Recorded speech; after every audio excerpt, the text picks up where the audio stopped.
Olá, mulheres. Aqui quem fala é Viviane Martinello, do Esposas que Oram. Nós estamos lendo juntas o livro Segredos do Lugar Secreto, do Bob Sorge, da editora Atos. Hoje nós estamos no áudio 14, mas o capítulo é o 19, O Segredo da Meditação.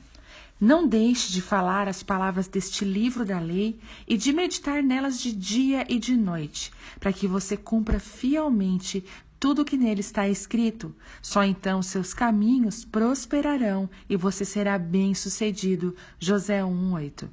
O que significa meditar na palavra de Deus? Significa reduzir o ritmo da leitura e contemplar cada palavra e frase, procurando significados mais profundos e completos. É através da meditação que nós liberamos as riquezas ocultas da Bíblia. A palavra de Deus é como uma montanha com vastos bolsões de joias e veios de ouro. O lugar secreto é o nosso momento de escavar. Descobrimos várias camadas de rico entendimento à medida que nos aprofundamos mais. Ponderamos sobre cada palavra e relemos os versículos várias e várias vezes. Sempre pressuponho que cada versículo tem mais significados do que já descobri. A meditação é a arte de escavar o máximo que podemos cada e toda palavra. A palavra escrita de Deus é revelada pela palavra viva, através do poder do Espírito Santo.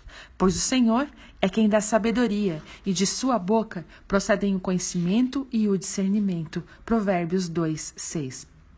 A fonte de iluminação é a boca de Deus. Ele deve falar conosco. Portanto, à medida que meditamos em sua palavra, entramos em seu espírito e gritamos de todo o nosso coração: Senhor, fale comigo. Percebemos que sem a ajuda dele, nunca liberaremos as riquezas de sua magnífica palavra. Cada palavra das Escrituras pode sustentar a intensidade de um questionamento cuidadoso. Essa intensidade concentrada pode ser vista em Salmos 77:6.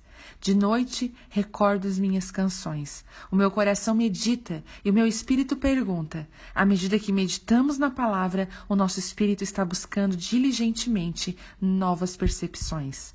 Há um nível de profundidade bem maior nas Escrituras do que aquele que encontramos prontamente à primeira leitura.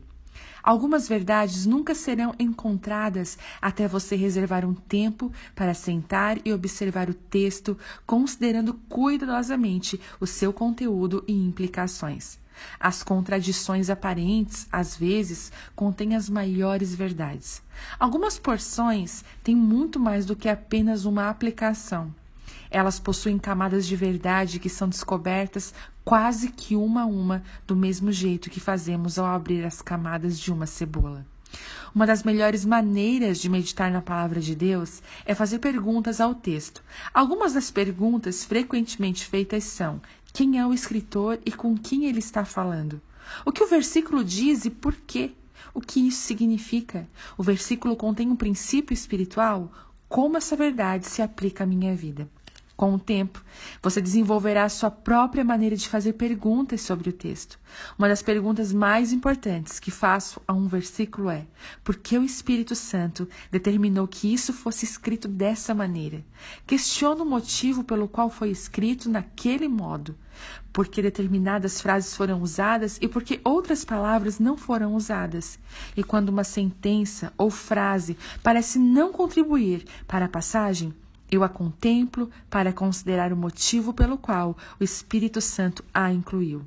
Quando um versículo parece ser propositalmente oblíquo ou misterioso, minha curiosidade é despertada. Quando um versículo parece claramente óbvio, suspeito que possam existir profundidades de verdades ali que eu poderia facilmente deixar de examinar. A seguir, são apresentadas outras formas de fazer perguntas à medida que você medita. Contexto.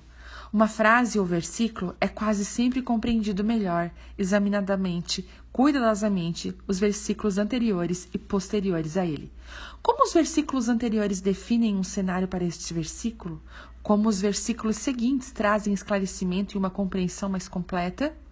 Significados da palavra. Algumas palavras nos idiomas originais da Bíblia, o hebraico e o grego, possuem mais de um significado possível. Que várias sombras de significado contêm as palavras importantes deste versículo? Outras traduções da Bíblia fornecem significados alternativos. Os materiais de referência bíblica, como o dicionário bíblico e lexo, apresentam uma percepção adicional. Referências cruzadas. Uma concordância à mão é extremamente útil durante os períodos de meditação, para considerar outros versículos que contêm as mesmas palavras, frases ou conceitos do texto.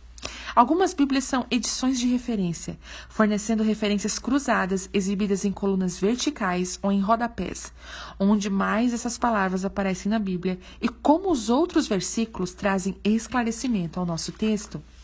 Repetição. Quais palavras merecem contemplação extra por causa de sua recorrência? Posso descobrir verdades que as Escrituras destacam ou examinar a palavra ou conceitos repetidos? Simbolismo. Quais figuras de linguagem estão sendo usadas? O que elas representam? Alguns dos símbolos presentes no texto estão representando realidades espirituais mais profundas.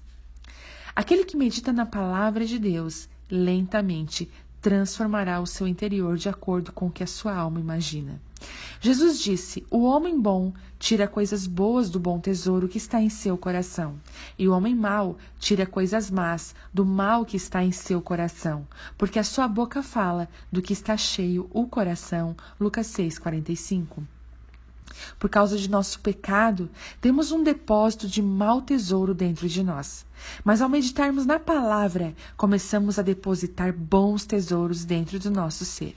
A única maneira de internalizar bom tesouro é assimilando-o diligentemente no lugar secreto de meditação. O bem substitui o mal. O depósito de coisas boas que absorvemos será evidenciado por meio de novos padrões de fala e de conduta. Em uma frase, nos tornaremos mais parecidos com Cristo. Quando tomar gosto em se deleitar com a meditação na palavra de Deus, você se tornará um viciado em meditação. O lugar secreto se tornará seu lugar favorito, em alguns aspectos, até mais que a congregação dos santos, porque será o lugar onde Jesus o alimentará pessoalmente. Na igreja, você recebe percepções que foram primeiramente processadas por meio de outro canal humano. As partes mais doces, entretanto, são aquelas que Jesus dá diretamente ao seu próprio coração. Quando o Espírito Santo personaliza a palavra para as circunstâncias de sua vida, o poder de sustentação de sua palavra personalizada tem a capacidade de carregá-lo em meio à grande tribulação. Essa é a verdadeira fonte da vida. Provérbios 16:26 descreve o processo por meio do qual o Senhor o tornará viciado em sua palavra. O apetite do trabalhador o obriga a trabalhar e a sua fome o impulsiona. O Senhor começa alimentando você com a sua palavra, que saciará de forma inigualável o seu apetite, mas isso também despertará uma incrível fome por mais. Quando prova o quão doce é o Senhor, você fica estragado para a vida. Você tem necessidades de mais, então passa a fazer de tudo para receber as palavras da boca de Deus. A sua fome dispara e você sabe que existe somente uma coisa que pode saciá-la. Você é conduzido ao lugar secreto de meditação. Por sua própria fome, estar com Jesus no lugar secreto e contemplá-lo na palavra se torna sua ocupação favorita na vida. Finalmente, irmãos, tudo que for verdadeiro, tudo que for nobre, tudo que for correto e tudo que for puro, tudo que for amável, tudo que for de boa fama, e se houver algo de excelente ou digno de louvor, pensem nessas coisas. Filipenses 4:8.